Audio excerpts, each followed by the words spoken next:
Captain, we're receiving a distress signal from engineering. Okay, put it through.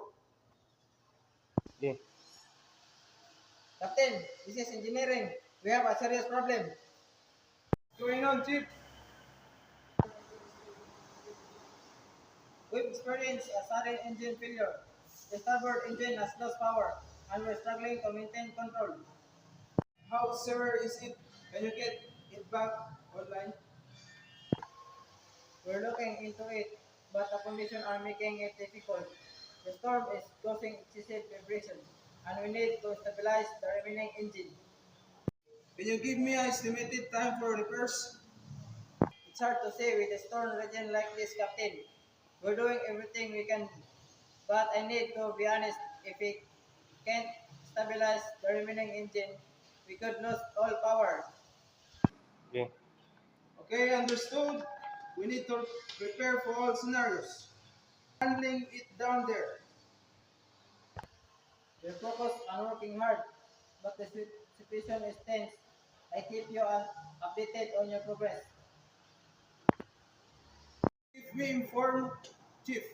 We'll manage the situation from here. Set up the emergency lightning and prepare for possible evacuation if necessary. Hi, Captain. We'll do our best. Everyone listen up.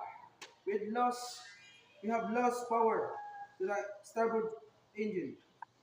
And the engineering team is working to restore it. We need to brace for possible loss of control. Captain, I send out a distress signal. Okay, yes, send it. We need to ensure help is on the way.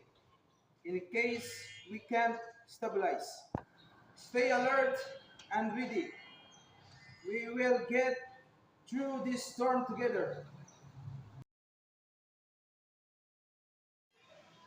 Man overboard port side. Launch the rescue boat and floating devices. This is critical. We should be careful. Visibility is low and the waves are strong. Agreed, but we can't hesitate. We need to act now while being realistic about the risk. Stay focused and communicate clearly. No guessing, just facts. We coordinate the rescue safely.